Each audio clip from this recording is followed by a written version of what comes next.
On today's episode of Gathering the Kings. The mindset there for some, they haven't worked that muscle to be able to be okay with the disappointment of I didn't hit the 1.8. They haven't figured out how to flip it on its head of no, you hit the 1.6 instead of the 1.5. So you actually crushed what you were Yeah. going to do, but because you can't quite get it, what would you suggest to that listener right now who struggles with that? You are listening to Gathering the Kings with Chaz Wolfe, featuring fellow 7, 8, and even 9-figure business owners who have real battle scars from business and life, but have prevailed as the king that they are designed to be. We welcome high-performing entrepreneurs to the stage in order to reveal the real of the real on what it takes to build a successful business today. We dissect the good and bad decisions they've made along the way that give a true and accurate picture of the journey of success and how you too can get there. Through this dialogue, you will learn the value of growing your network and surrounding yourself with power players and kings like today's guest. Grab your pen and notebook because we're about to dive in. What's up, everybody? I'm Chaz Wolfe, Gathering the Kings podcast. Today we're lit with Mr. Ryan Fox here on the King stage. My brother Ryan, how we doing? Good, man. How are you? I'm awesome, man. I realized as I was saying that joke of being lit, obviously you're in the lighting business. I'll give you that chance in a second, but all the guests aren't going to really know until now. And it's now funny, but it's not funny then. But Ryan, tell us what kind of business, or in this case, business is that you have. Yeah. So number one, we own Lights All Year, which is a Christmas light and landscape lighting installation business. And then we do gutter cleaning, power washing. It's called Outback Gutter Vac. And then concrete floors, which is concrete coatings all year. And then we also have a mastermind we just started called Beyond the Bulbs. And so that's for lighting companies.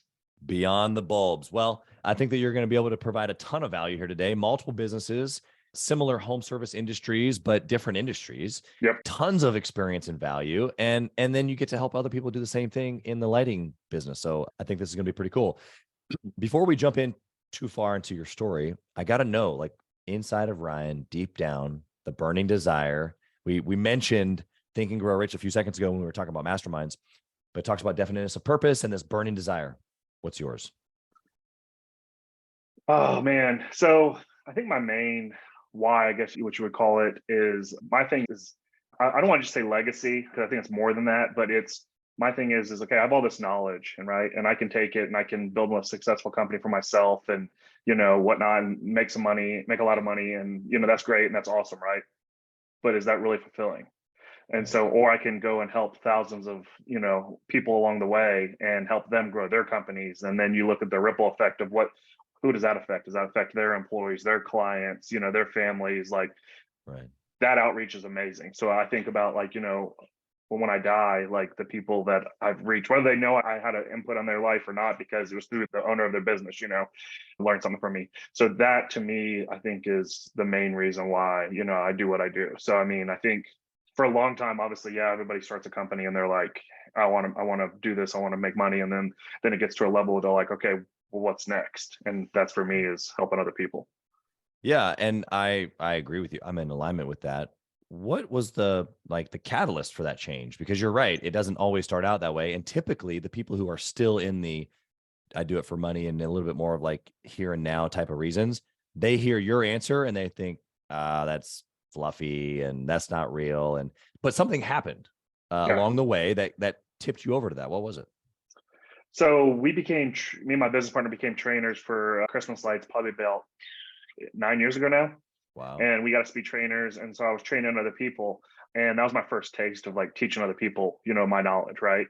Yeah. And then it just kept growing and growing and growing. And then we started going to conventions and people knew us as Christmas light guys because we'd go to power washing conventions and we'd have booths set up and they'd come talk to us. And they're like, wait, you do how much in lights and this amount of season? And so I think it was, I think when I realized that I could be of value to other people, it was like a switch that transformed me. And in my mind that I was like, oh my gosh, like this, I can have a real impact on people's lives, and it's just one of those things that I think you don't really realize the impact you have on other people sometimes when we're busy running our companies and this and that. I mean, like your employees and that, you're a leader in your company, but then outside of that. And so that's kind of, I think, what happened with me. And then, I just really like helping people, man. I just like showing up and helping people. So. Yeah, I think you gave a really easy understanding there of you get a little taste, right? And leadership works the same way. Even in our own businesses, as you've been building, you bring on a person, you train them, you get the fulfillment of them going and do the thing and feeling good about it, just like you used to as the craftsman or whatever the scenario Yep. is. And like, oh, like that felt good. And and then I help them make a little bit of money. And then I help them maybe buy a new car or whatever the scenario is as a leader or even boss. But to your point, when you start helping other people who maybe have no financial connection to you, I think you and I are saying we did that for a long time before we charged, right? Yeah. It's fulfilling. And then at some point you just only have so much time, so you have to charge. Yeah.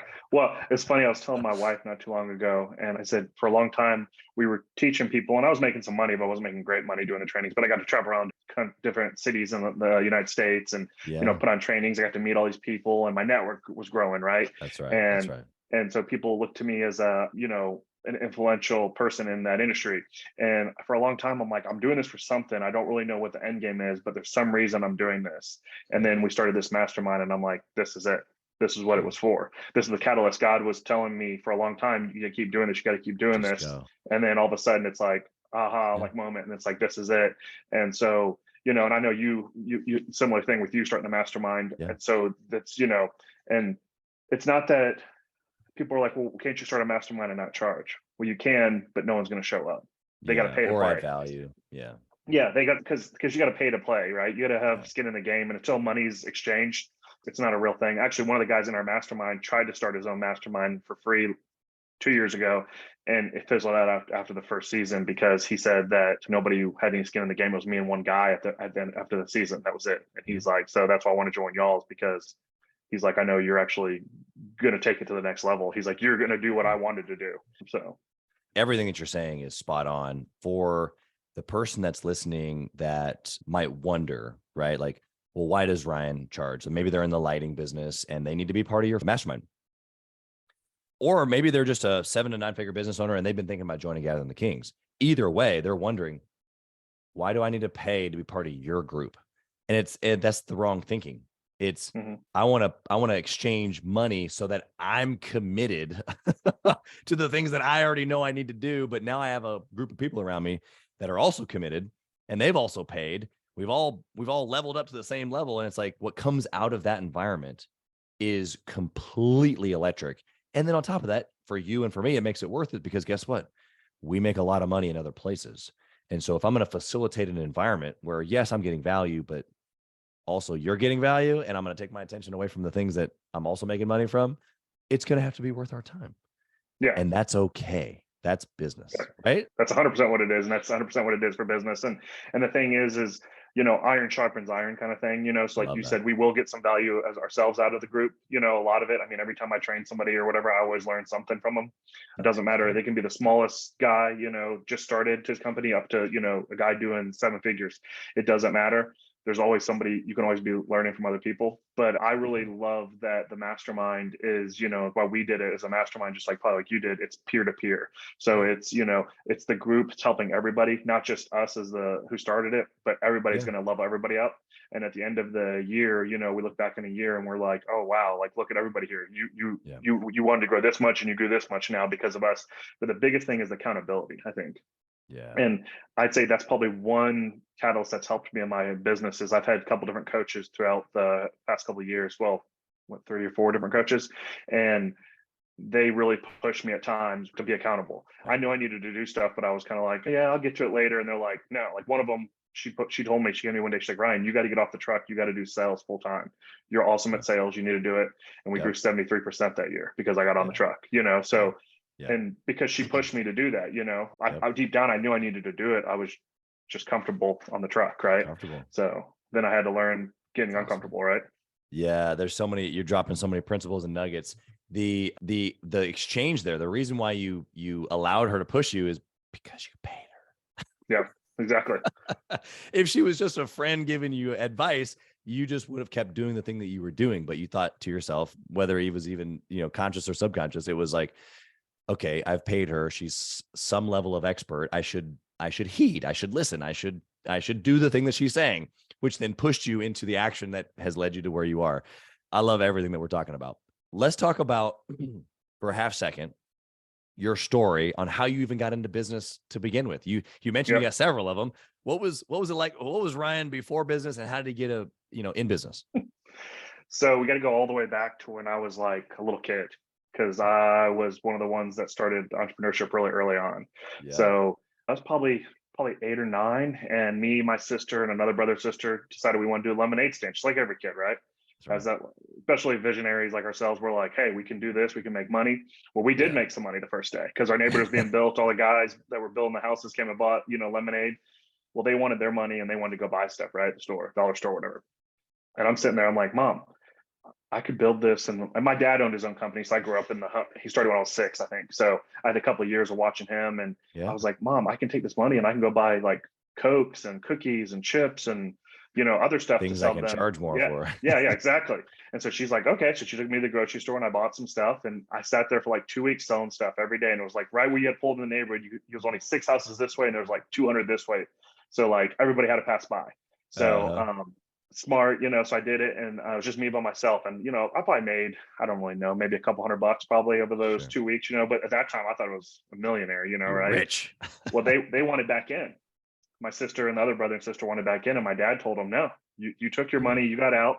He's been running it. That says if you want to do your own stand, you got to do your own stand somewhere else. And of course, they didn't want to do that Wow. because that would have been tough, right? So that Yeah. was my very first thing with taste of entrepreneurship. And then when I was 11, Wow. my dad said, you need to start mowing yards in the neighborhood. He was the one that told me I should start doing it. I was like, okay. So he Yeah. gave me the mower, his riding mower with like the cart hooked up to it and the push mower, the weed eater, all that. And he's like, Yeah. go make flyers, go knock on doors, pass them out, get yards. And so I was probably doing like about 10 yards the summer, taking care of them. And I'd make Mhm. like 8, 10 grand, in a summer mowing yards. And so, and I was a saver, so I wouldn't spend it. I would tell my parents, I'm going to save it and buy a 4-wheeler at the end of the summer, but then I wouldn't want to. So then they're like, we got Yeah. to go get your bank account because you have all this money in your room Yeah. and that's not good. So then I had to go get a bank account. Well, then I was 16. He went and bought me a whole commercial setup, like commercial Okay. mower, everything. He said, I'm your bank. You have a note. This is your monthly Yeah. note. You have to pay it back in 2 years. Yeah. And he didn't charge me interest though. So he was being nice with that, but he did charge me the monthly note. I paid it back in just over a year. It was like, say it was like $8,500 or something. I Sure. paid it back in just over a year. And then when I was 18, he made me go into the bank, and I had been banking with, already had my business and stuff. And I got my first big commercial mower myself, the loan. Yeah. He made me Yeah. go in. He's like, you go in by yourself. I'm not going in with you. You work the deal. And they saw that I was doing like, $40,000 a year in revenue. And so they're like, We'll we'll do it. finance you for a mower for 9 grand or whatever. So I did it and got it and everything. So that's pretty much how it started. And then I went to college for a year, but it wasn't for horticulture, but it just wasn't my thing. And then my parents had some financial issues. And so I dropped out and just started doing the landscaping and started getting a tree work a little bit. And then my business partner now is working with me just as like my right hand guy. And then we kind of separated for a little bit. And then I went and did sales for a landscaping company, a tree company, and then a foreman for a landscaping company. That was like a matter of like a year and a half. And I Sure. was like, this isn't for me, man. I need to be doing my own thing. Like, I'm not happy. And Yeah. so I'm like, if I'm selling all these jobs to this tree company, I can just do it myself. Well, my Yeah. business partner now, same guy, he had been working for a landscaping company. This was right in '09, and the recession Mhm. was hitting. And so he had gotten laid off and he was just a subcontractor for them. So we just kind of merged together, started a landscaping tree company, and we just literally started knocking on doors because there was a big flood. And so we just started knocking on doors and getting all this tree work. And he had a dump truck. I had ropes and chainsaws, and I knew the guys and the workers. And so that's how we We just threw built it it. all together. Yeah. And man, early on we didn't know. I wish I knew what I knew now. We didn't have a website. Everything was Yeah. referrals, word of mouth. We had picked up, I don't know if you know Quick Trip gas stations at all. Oh yeah. We have Oh them here yeah. in Atlanta. Oh We yeah. picked up their contract. They almost put us out of business because the first year we did like 100 grand with them, but they owed us like 75,000 at one time. And Wow. we like just starting off in '09, we were like, holy crap, like we can't even pay our bills. Like it was kind of Yeah. scary, right? Got over that though, and we were quickly doing about half a million a year within a couple of years, like maybe Yeah. 2, 3 years. And then we added lights in 2012 to supplement the wintertime. And that really helped. And then we kind of got to a point where we're like, okay, tree work's really dangerous. Do we want to keep doing that and scale it? That's very dangerous. Insurances cost a lot. So we were like, maybe we'll start looking at something else. And then Outback Gutter Vac approached us, and we were their first licensee. It's a franchise. We were the first licensee to prove the model. Out of 30 companies, they chose us to go with them. And then we were their first franchise Wow. as well. And that was in 2015. And then 2015, we started that. 16, we kind of phased out the tree business and went all into that and the lights, and then started doing concrete coatings in 2021. So that's kind Wow. of been like how it's gone. But Christmas lights is our number one service now. The rest of them are Yeah. just keep my guys busy. We do 7 figures in 3 months with Christmas lights. So Yeah, it's a lot crazy. of lights in a short amount of time. And like you Yeah. said, they can stay busy the rest of the year, which makes for a well-rounded business if it's kind of all together. But bro, you've got, experience here, there, and everywhere. I felt like a little bit of listening to my own story there. I feel like there's some times where people ask me, well, Chaz, what do you do? And I'm like, well, I did this for a while. I did this for a while. I did this for a while. I did this for a while. And they're like, and what do you do now? I'm like, all of it. Well, Still. yeah. I'm like, the only thing I don't do is the trees. And they're like, oh, do you miss it? I'm like, no, I don't miss it. Like, Yeah. I get that all the time. People ask me, I'm like, no, that was the hardest work. I mean, it made me who we are, and it taught me a lot about business and everything, but That's right. I would never go back to it. Yeah, I can see that. I haven't trimmed a tree, so I can't speak from experience, but I can appreciate that at least. The interesting part of the story is that you've been in a lane. It's been, there's been like maybe, like a couple different, lanes within the freeway, but you've been on the home service freeway, and you've replicated yourself and reinvented yourself. And that's really what I'm pulling out of like the value of what I've heard so far is that, there's probably a lot of duplication. A lot of the things that worked over here work over here. Yeah. And you're not like reinventing yourself completely. It's a little bit different niche. It's a little bit different service. It's a little bit different fulfillment or operation. But generally speaking, this is like, we just take this out, we take this and we move it over here. It's cookie cutter. It's a better opportunity for us to be able to kind of move together as you're adding services is what I'm hearing you say. Am I picking up what you're laying down? Yeah, exactly. Yep. It's cool, man. Well, so the impressive thing there, obviously 7 figures in a 2 to 3 month period of time in Christmas lights is actually not impressive. It's ridiculous. So Yeah. Good for you. I want to know of a good choice that you made in this long history that you just gave of all these businesses that you've started, some that you've let go, some that you're still operating today. What was that one major choice that's led to a lot of your success? Probably, I've had to say kind of like 2 things, I guess, in a way, but I'd say like number 1 was getting into Christmas lights, because that's been phenomenal. It's took me to where, our passion is. That's my passion now. And, where spend most of my time and energy, and I just love it. So I'd say, and the funny story is my business partner was mowing his grass and one day and called me up and was like, hey, I figured out what we can do in the wintertime. We can hang Christmas lights. So I'm like, no one's going to pay us to hang Christmas lights. And then now here we are, 11 years later, and people are paying us a lot of money to hang Christmas lights. So it was kind of, and it's just kind of funny story, but I'd say that's probably number 1. And then number 2, which was a really tough decision, is to get out of the tree business, because my dad was working for us doing sales at the time, and we let him go during that when we transitioned off, because I was like, I'm going to go into sales full time. And we've been doing the power washing. And so we kind of had to take 2 steps back to take 3 steps forward. And it was a really tough year that year to do that. But we knew deep down in our hearts, like me and my business partner both just looked at each other one day and was like, we just got to get out of this. We're not happy. It's we're coming to work and we're miserable. I could just see it on both our faces. And so it was one of those times, pivotal times that and I'm sure everybody's had them in business, where you have to make a decision that's super tough. And so we had to do that. But in the long run, it's an awesome decision. But at the time, it was a really tough, like 6-7 months. Yeah. And then it seemed like everything that could go wrong in business went wrong in that year. It was just I was like, almost every time the phone rang, I'm like, what is it now? And we were actually, my house was being built, and I was living with my in-laws, and my father-in-law one morning was like, Ryan, how are you getting up every day and going to work? I was like, well, I have people that rely on me, employees. I was like, what am I going to do? Just sit here and feel sorry for myself because of everything that's happening? I'm like, and he's like, you're super resilient. And I'm like, well, yeah, I mean, I guess you could say that. I was like, but it's just, what's the choice? What's the other, like, when you're an entrepreneur, you have nobody telling you have to do what you got to. You're the only person, like, unless you have a coach or something like we talked about. Like, besides that, it's just you. Like, and and then when you got employees, like, they're relying on you for their livelihood. So I was just like, that's my only choice, So yeah, I have to take this opportunity to take that mindset and give it to the listener, because we call it the weight of the crown. And when big business owners get together, there's some tactics in business. How do you get more accounts, and how do you build a team? Like, there's a lot of tactics. I get it. Yeah. But there is a lot of mindset around what you just shared, is that whether it's in the sticky moment or in the glorious moment of that we just took over the next kingdom over, or we're just barely holding on. There's a pressure, or what I like to call weight. And it's that weight is what literally makes the difference between you and me and then the non-king.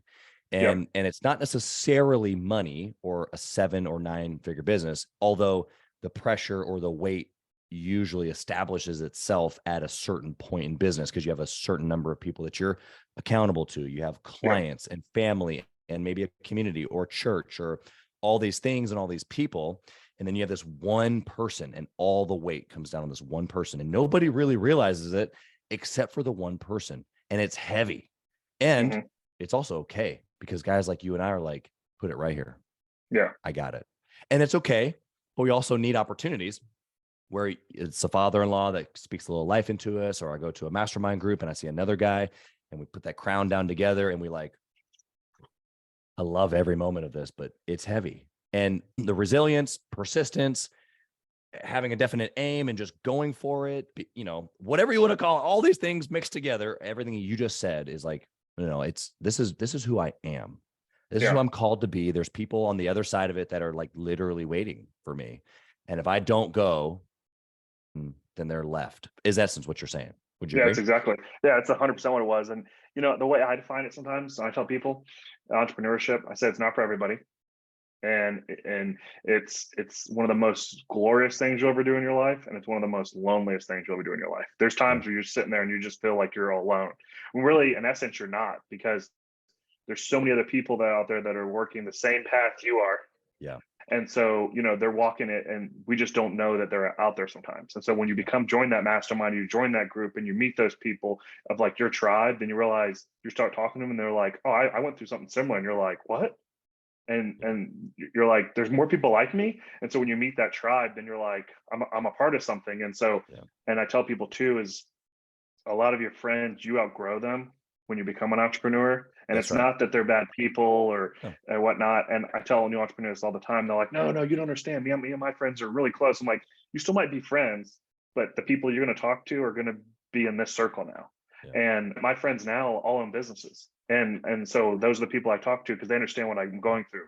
And it's nothing against anybody else. It's just, that's who we are now. And they get me and I get them, and they get the struggles I go through. They get the joys. You know, other people are like, why are you starting a 4th business? I'm like, why not? And they're like, don't you have enough? I'm like, no, that's just what I want to do. Cut from you the don't same understand. cloth. You just, sorry, you just don't get what I'm doing, you know? So exactly. Yeah. Well, and what you just did with that person is that you gave them permission to be themselves. Not necessarily to have to be like you. You know, it's interesting, that mentality that you were just talking about inside of Gathering the Kings, we call it grateful, but not done. And there's a unique spirit that one can hold, not of complacency, but of gratefulness, and really be able to go like, wow, what I've been able to do so far, how the Lord's blessed me, my family, the business, the team, the people that work with me and for me. Wow, this is so far from done though. Like this is not a reason to stop just because we've made it this far. In fact, if anything, it's fuel letting us know and giving us permission that we can go that much further. Would you agree with that too? I agree with that 100%. And you know, what's funny is I told you earlier, my dad had his own company and we had financial struggles, and he lost everything, and he was really successful. One thing he tells me, and he even to today, he'll apologize for it. And I'm like, don't apologize. It was part of my story that's had to happen, and it taught me what not to do in business. But at the same time, he always says, Brian, don't ever think you made it to the top. He said, that's the problem. Some entrepreneurs think they made it to the top. And he's like, and I got there. He goes, I wasn't at the top. I was halfway there, and I thought I was at the top, and I stopped pushing forward. Because people that are true entrepreneurs, we have to push for greatness, because that's how we're wired. And as soon as we stop that, that's when stuff doesn't go well. My dad was addiction. And so he stopped pushing, and then he turned to drugs and alcohol. Took over. And so that's, I didn't understand what he was saying for a long time. And then all of a sudden I had an aha moment one day, and that's what it was. And I was like, that's what he was talking about. Is pushing for that greatness and keep pushing, and some people just don't understand that. And that's fine. That's their path. I'm not knocking on anybody. This is just, God wanted me to be an entrepreneur. He wanted Michael Jordan to be a basketball player, that was his gifts. Like, everybody has their different gifts, and I'm not knocking on anybody, but this is what I was destined to do. Yeah. Yeah, I love that. Yeah, in essence, the practicality of that for the listener is this, is that you have to continually expand how big you think, because when you think that you've gotten to the top, your think has stopped growing. Mhm. You've gotten to the false top. And so I've told this story many times. I'm a big elk hunter, and you're in the Rocky Mountains hunting elk, and you think it's just right up there, and you get your 40-pound pack and you go up 3 or 4 or 500 yards, and it's like, and you get all the way up there and you're like, and then you see the next one and you're like, this was just a freaking false top, bro. Oh my goodness. But that gratefulness piece that we're talking about is that in that moment of, you look back and you're like, that view. Oh, but there's elk up there. Let's go. Yeah, let's go. Yeah. So I think that there's really healthy mindset here that the listener just needs to walk away and go, I got to keep goals in front of me. I got to keep them bigger than I'm comfortable with. And I got to make them bigger each time I even think about getting close to them. Would you agree with that? Hey, Kings and Queens, Chaz Wolf. I want to talk to you about something that's super important to me. We put a lot of time and effort, we meaning myself and my team, into this podcast, into the content that goes out every single day. And if you have been getting any sort of value or insight from this, we want it to be able to reach other business owners too. So we would love if you would like, comment, share, leave a review, post, share again, all of the things on social media, on all the different platforms, or even on the podcast mediums of Apple and Spotify. We would love to be able to get our content into more hands, more entrepreneurs, so they can grow their business as quick as possible. Together, we are building a community of like-minded entrepreneurs who are committed to growing their businesses to new heights. So let's do this. Let's help each other. Let's help each other grow. Yeah, that's one thing that I think we've gotten really good at is I tell people make the goals so large that they scare you. And I'm a big opponent of making, like, say you're at $1 million in revenue right now and you want to, I can hit 1.5 this year. Well, could you do more? Well, yeah, I probably could push a little more. Let's make it 1.8. Well, I don't know if I could do 1.8. Well, what happens if you do 1.7? Now you did 200,000 more than what you originally thought. Why didn't it hit 1.8? Well, that's where our society tells us you're a failure. You're not a failure. You just did $200,000 more than what you thought. You just get to realign your goal for next year and like whatnot. I was like, but you just did more than what you were going to do. And so I see a lot of people make safe goals because they know they can reach it versus making the really lofty goal. And so that's one thing that I like to say and push people is, make the goal so big that like literally like you're going to stay up awake at night. Like, how am I going to get this done? Yeah, exactly. The mindset there. Now, so here's the gap. Let me ask you this, because this is a good follow-up question. And I get this a lot. I think like you think, and I find the value in expanding. And I also understand too that, okay, the 1.8 made me really, really nervous in your example.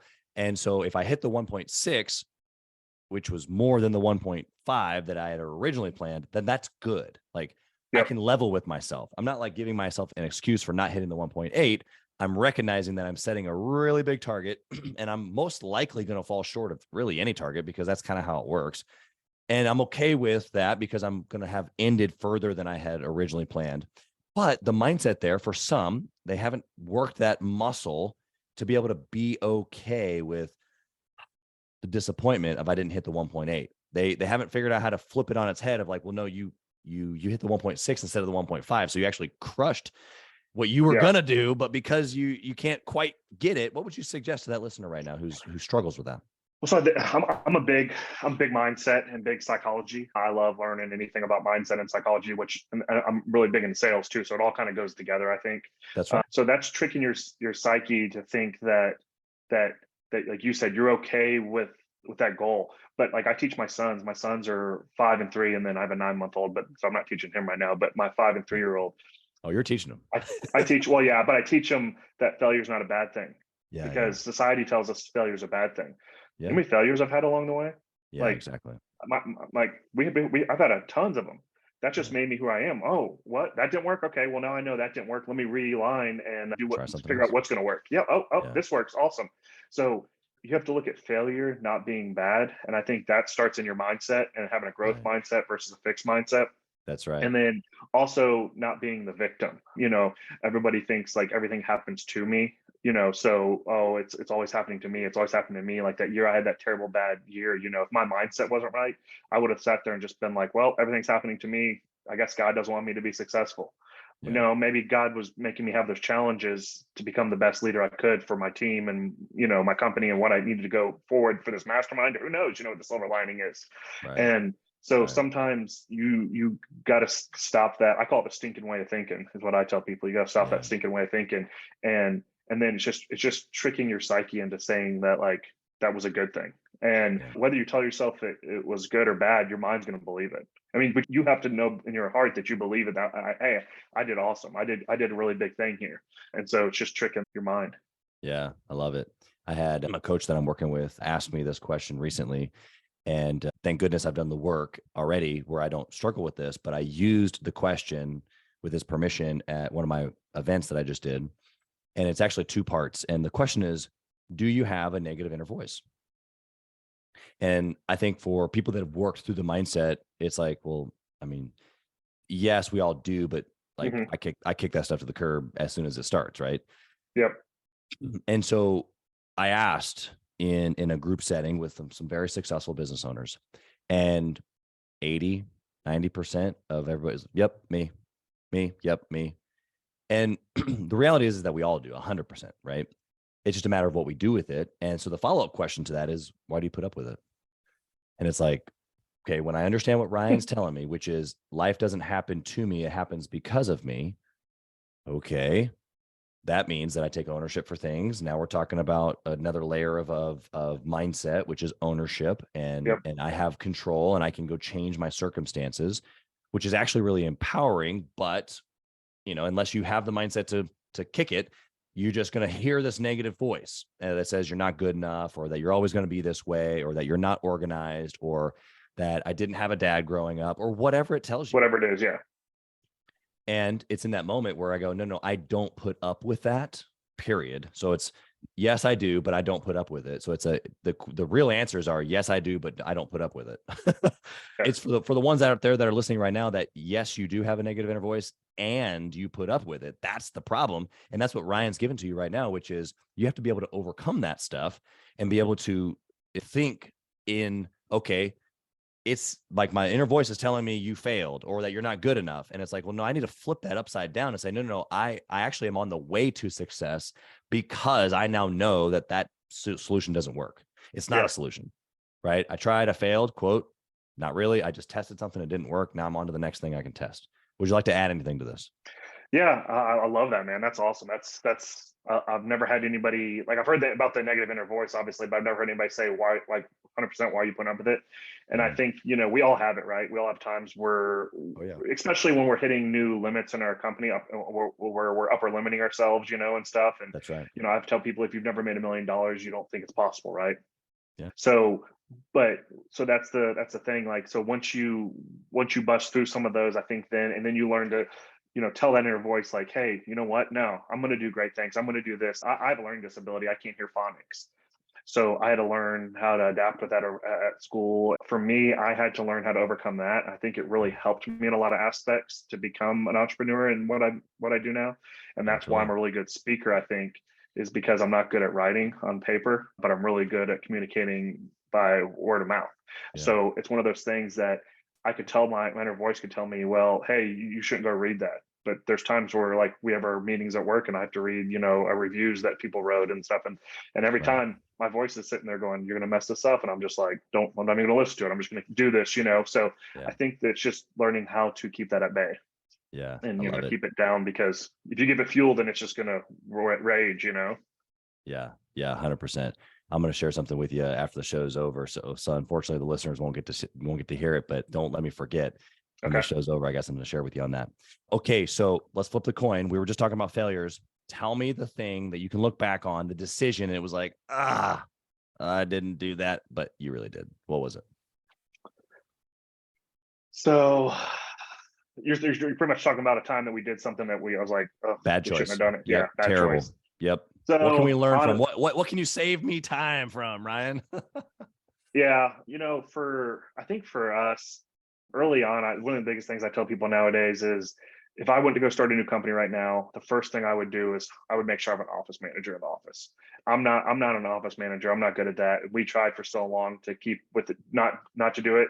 And then we had an office manager, and during going to Christmas season, she had to have emergency surgery. And I'm like, you know what? I can do that. I can answer the phones and I can do the estimates and run a truck. And I got like 4 hours of sleep every night, and it was miserable. And we didn't grow that year because of I was trying to wear all the hats when I shouldn't have. So I think the biggest thing is early on, don't wear all the hats, learn how to delegate, and like, find out what you're really good at. If you are that office person, then maybe you hire a salesperson, you hire an ops person. If you're the ops person, then you hire a salesman and whatever the hats that you don't need to be wearing. And the thing is, nowadays it's so much easier. Like, I have a VA, you can hire a VA, and it's not that much money, and you could have somebody in the office helping you. So nowadays it's so much easier to try to find people to assist you.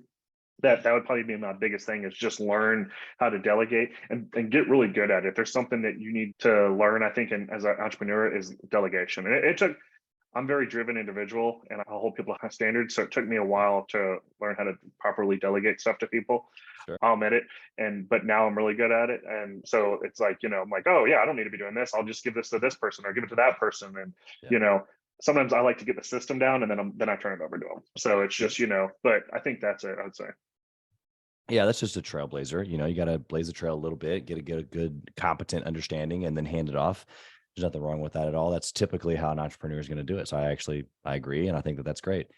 You will find, though, that, the bigger the opportunity, the bigger the think of the individual. And so this is for the listener, is that you'll start from the top down as opposed to the bottom up. And rather than hiring the one individual or the VA to kind of help you just with the little things and help you get cracking, and I've done this many times, you'll start in reverse then. Rather than that, you'll start with, okay, no, who's my integrator? Who's the chief of staff or the key holder? What's the leadership team look like? Yep. Well, we don't have any revenue yet. Okay. But I know I need these people in order to be able to really handle growth, because when you've done it enough times, like you and I have, it's like, well, I already know I'm going to get the phone to ring. I know that we're going to have a sales process developed, and I'm putting somebody in that shoe or in that seat is going to be fine. Like, I could go do that right now. Well, what happens when they go sell a bunch of stuff? Then we're just going to be a mess again, unless I develop from the top down. Yes, which I agree with that.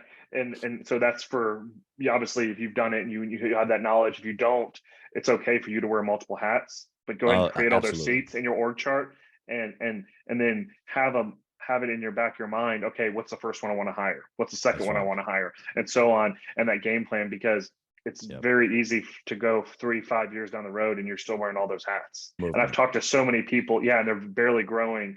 And they're like, why am I not growing? I'm like, because you're wearing all the hats. There's only so many hours in a day. You can't handle everything with and grow. So you got to stay the size you are, So I think that's a huge one. Yeah, it's good stuff, man. I hope they're paying attention to you. I want to ask you some harder hitting questions here in the speed round. My first one's about KPIs. And so you got several different businesses, so this is going to be an interesting answer. I want one KPI, the most important, the one thing that you would track forever and ever. What is it?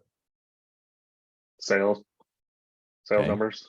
Yeah. I'm a sales guy, so that's probably number one for me, right? I don't like the saying sales fixes everything, because I don't think it fixes everything. I think the money from the sales can fix most things. Right. So I think if your sales are trending up and they're going upwards, then everything else should be falling in line. I'm not saying there's not going to be issues and stuff, but if your sales are down, it's gonna trickle down throughout the whole company, right? Yeah. So I think sales is the lifeline of a business. There's a lot of other stuff I track. I love numbers. I hate building spreadsheets and stuff, but I love the data, and I love looking at it, because the numbers will never lie to you. They'll tell you exactly what's going on. But sales number one for sure. Yeah. Real quick here, the reason why someone like Ryan loves data but hates data entry or spreadsheets is, yes, it's a personality thing, but it's because data represents decisions. And so for the listener right now, if you're not a quote unquote data guy, like Ryan's like, oh, I love data, give me, right? And you can be a data guy and like data entry, that's fine. Oh yeah. But what we're talking about is, give me a report. And what the report does is it tells me a story. And so that story then helps me make decisions. And so for the listener right now, if you don't have reports, or if you're not a quote unquote data guy, I would highly suggest that you do that. You become that, because that's the story of what's happened. And then also based on your projections, what's happening.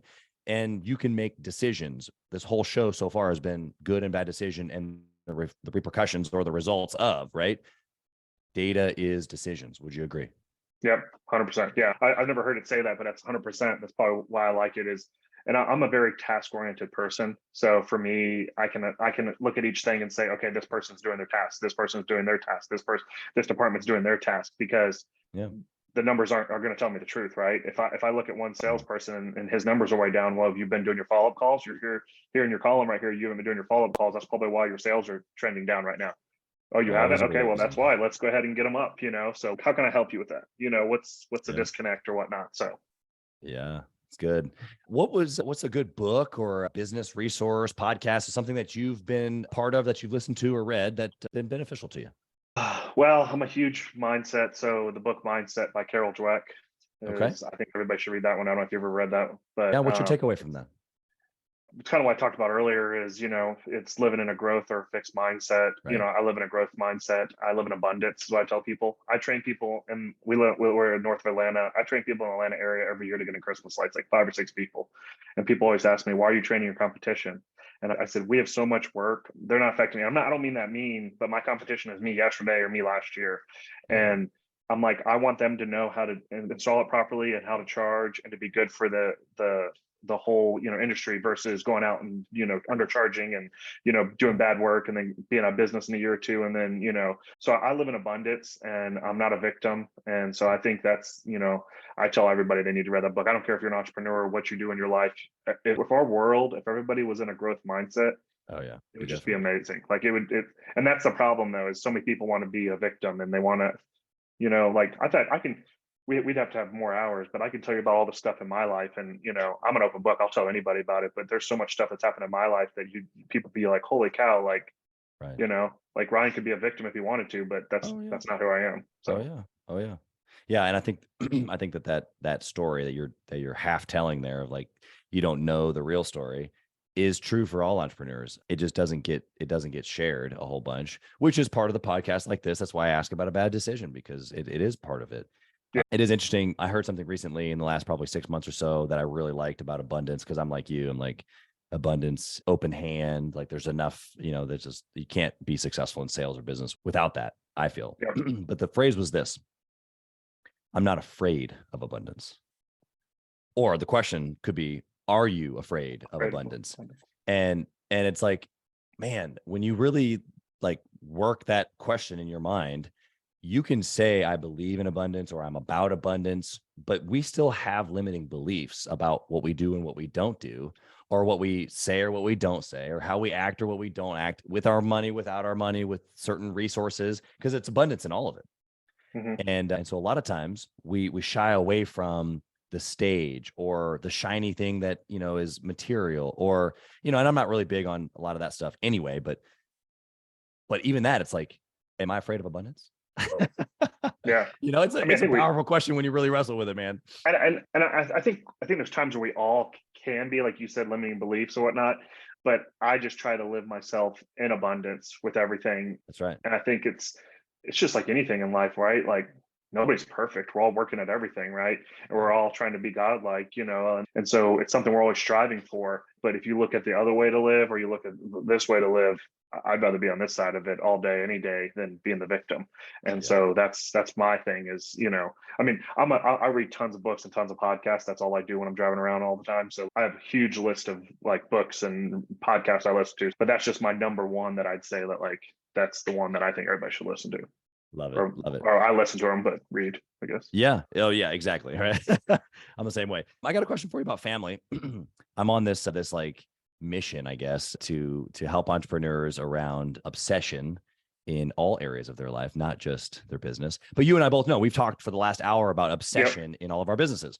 How have you, Ryan, been obsessed with your family or your marriage or your kids at the same like intensity at the same time as your business?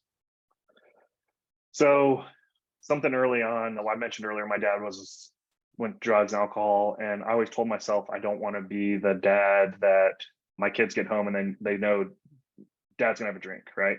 Don't get me wrong, I like to have a drink every now and then or whatnot. I might be barbecuing on Saturday and have a whiskey or something, but I don't drink every day. It's not what I want to do. So I'm really purposeful and intentional about my time with my children. So when I get home, I used to, before me and my wife were just married, I would come home and I'd work. I'd type up quotes, I would do work and stuff. But then once I had my children, I was like, that's stopping.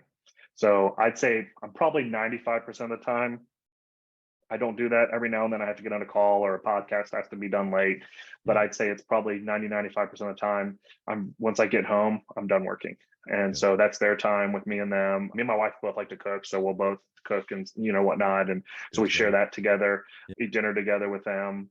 And then Saturdays, almost every single Saturday, I make waffles for my sons, and they love it, and they look forward to it. They help me. We're just really purposeful on spending time with them. This past weekend, we took them to the Fox Theater downtown Atlanta, to the Bluey. My mom got us tickets for their birthdays, and we made a whole day out of it. Went to dinner and went to ice cream afterwards, and so it's those. They'll remember the memories. They're not going to remember the gifts I got them, right? They're not going to remember in 3 years what they got for their 5th birthday, but they're going to remember when we went to Bluey, and they're going to remember. I mean, my son still talks about went to Disney on Ice like 2 years ago. My oldest son, like, he's like, Dad, remember we went to Disney on Ice? I'm like, yeah, I remember.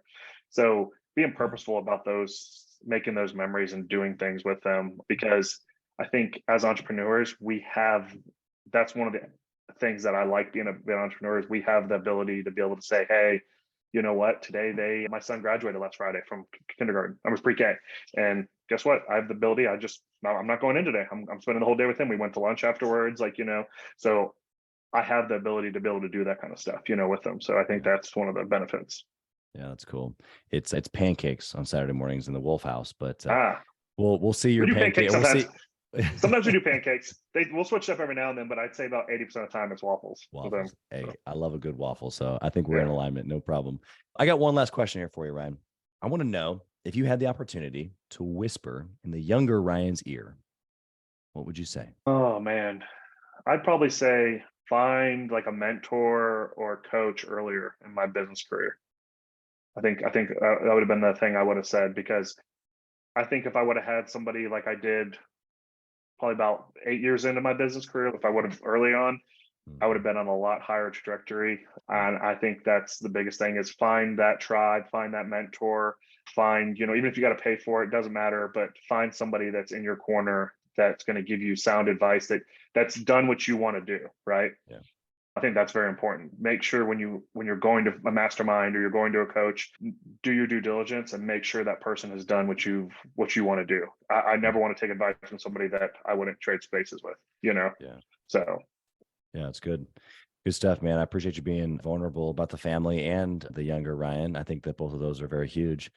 How can the listener find you? Number one, if they are a lighting company or want to get into lighting and they want to join a mastermind that's specifically for lighting guys, how can they find you? But then what if they just want to, get to know you on an entrepreneurial level? How can they find you? Yep. So the mastermind is beyondthebulbs.com. So they can go there. There's a questionnaire you can fill out, and then we'll set up a good fit call. And it can, even if you want to get into lights, you can still join the mastermind. We just have you go through what's called CLIPA. It's another organization that we're part of. Go through their training first, and then you can become in our learners group. Or if you've already been in, then you can come on in one of the other groups. And then if you just want to reach out to me, Facebook's the best way. Ryan Fox, if you just look it up. And I have people Facebook message me and stuff all the time. And I try to get back to everybody pretty timely, but sometimes, if I'm busy, like stuff like this, my VA will reach back out to him and say, hey, Ryan will get to you when he's available. But I love helping people. So if anybody wants to get into lights, I'll be more than happy to talk to you about it, or just business in general. I like helping people. So yeah, that's cool. Let me know.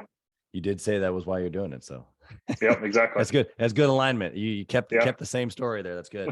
Ryan, you're a great business guy. You've got a lot going on in your world, and I'm happy to know you. And I'm just so thankful that you got to share here today and give some value. I hope that you walk away feeling empowered to tell your story, man, because it's pretty powerful. You've done a lot of really, really cool things. So I'm glad to know you.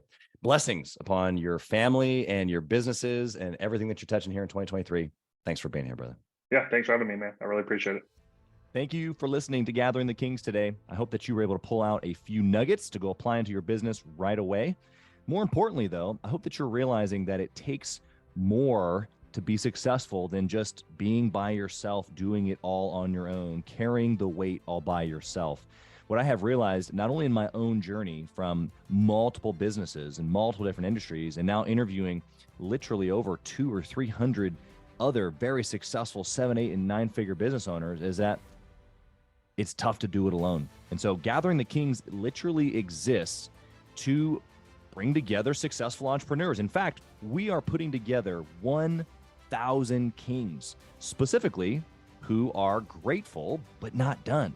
We're intentionally assembling kings who fight tooth and nail for their business, family, and communities. And here's what we believe, that in the pursuit of excellence in those areas, that it ignites within us the responsibility to govern power and forge a lasting legacy. So if that relates and resonates with you, and you know that you need people around you, sharp, qualified, other very successful business owners, I want you to go to gatheringthekings.com. I want you to take a look at what we're doing and see if it makes sense for you to be part of our pursuit to 1,000 kings. Talk soon.